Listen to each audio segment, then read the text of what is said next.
All right. Hi, everyone. My name is Steve Gaynor. I'm the community coordinator at socialbizug.org, and it is my great pleasure to introduce Kathy Brown as our member of the month. And so without further ado, Kathy, let's just kick this off. So let me start with a little personal information. Please tell us a little bit about yourself. What do you do? Who do you work for? What's your job title? What's your main focus? And please don't forget the personal stuff. Do you have any hobbies? And what do you like to do in your downtime? Whew, okay, that's a lot of questions. So I'm Kathy Brown, and I work at PSC Group, a consulting firm in Chicago, although I'm not in Chicago. I'm in New Hampshire. Let's see, long list of questions. What else did you ask me? Sorry. What I do there, I'm a senior consultant there and primarily doing application development.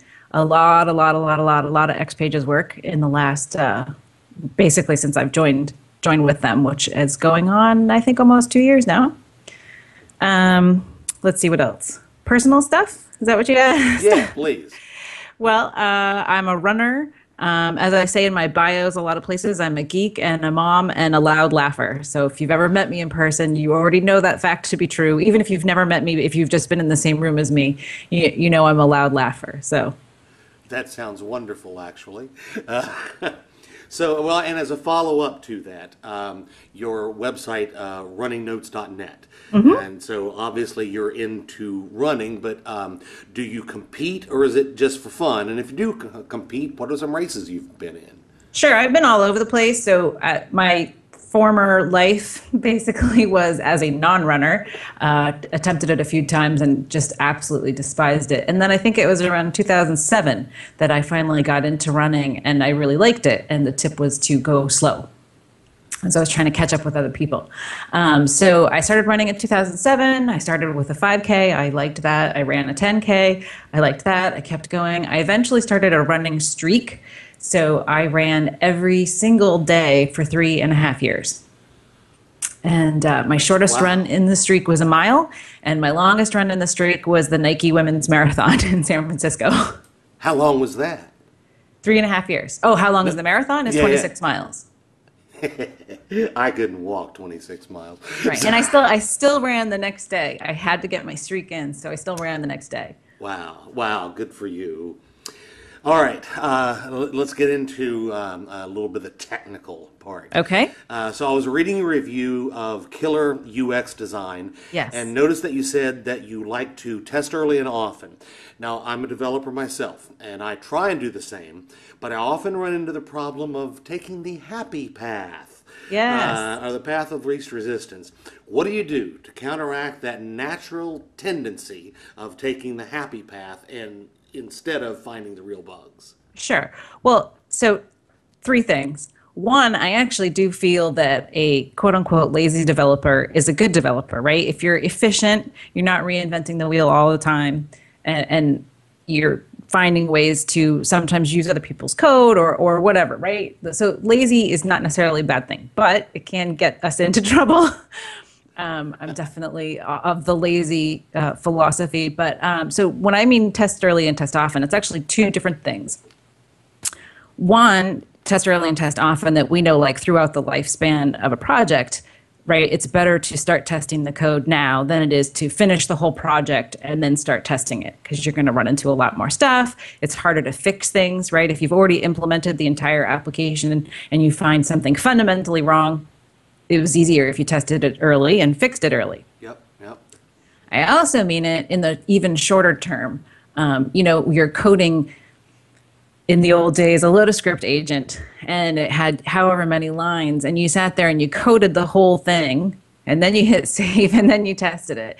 My good friend Tom Duff actually clued me into a much better way, which is to start it and test it as you go. So it's the same principle, right? If you're waiting until the end of the agent, it's going to be a lot harder to fix mistakes that are in the first 5 lines rather than if you test as you go along. I missed that. I think I coughed. Tom Duff. Oh, Tom Duff. Yes. Yeah. Okay. Yes. My prior co-author on the newsletter. Right. Absolutely. Yes. All right. Then in another of your articles, this is a stick-up. You talk about the jQuery plugin StickUp, which is very cool, by the way, and I'm hoping that Super I can cool. find a way to work it in somewhere.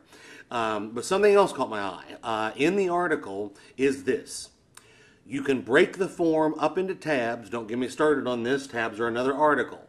So, I can't wait for the article. What is your take on tabs? Please give us the good, the bad, and the ugly. Tabs in general, I don't think are a terrible thing. I've been doing a lot of development with Bootstrap lately and using their pills to create tabs, and it's great and it's fine and it works lovely.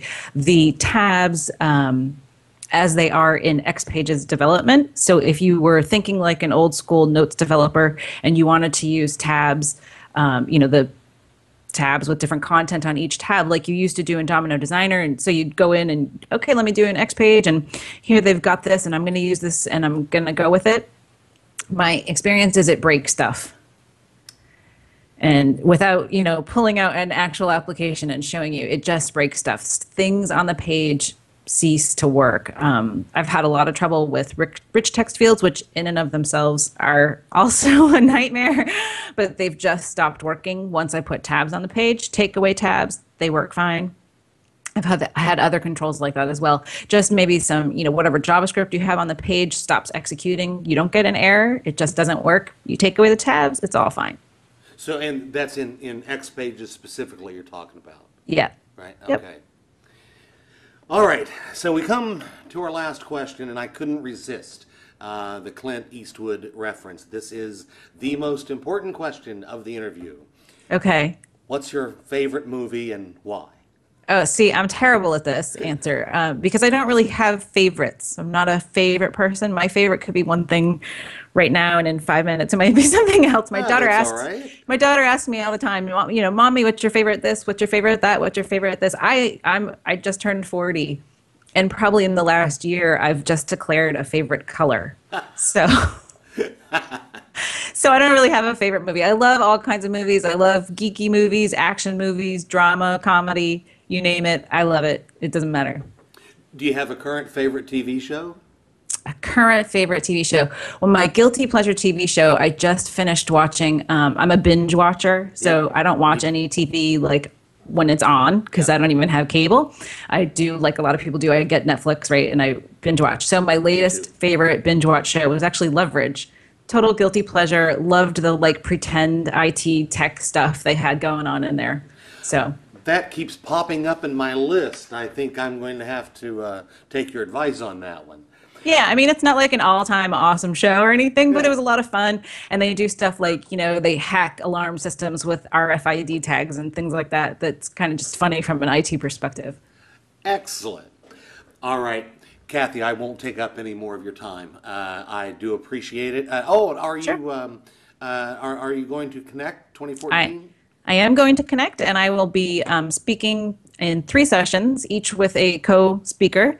I'll be doing one on translation in XPages, localization of an application with Brad Belisaitis. I'm doing a session with Julian Robichaux on tweaking Domino Designer, so to make Domino Designer easier to use and more, help you out, help you do your work. And then lastly, a show and tell with Paul Calhoun on XPages. It's sort of I won't say a repeat, but last year David Leedy and I did it, and it was no experience necessary, basically how to get an XPages application within a 2-hour session. And I'll be doing it this year with Paul Calhoun. I'm going to connect for the very first time this Oh, year, nice. and that will be one session I really want to go to. Paul Calhoun is just amazing. I went to his XPages conference a year or two ago. And it was brilliant, and the man is insane, and just a great speaker. So combining the two of you, I think it would be brilliant. Well, I don't have to talk. I think I'll just press the buttons. I'll be the monkey that pushes the button, and he'll do it. But no, we'll work together. But it should be good. We're looking forward to it. All right. Okay. Again, Kathy, thank you so much for taking the time to speak with Sure. us. And everyone listening to this, please, once I get it posted, please feel free to comment. If you have any questions, I'll do my best to get them answered. So, Kathy, thank you very much, and I will see you at Connect 2014. Thank you. See you there. Bye-bye. Bye.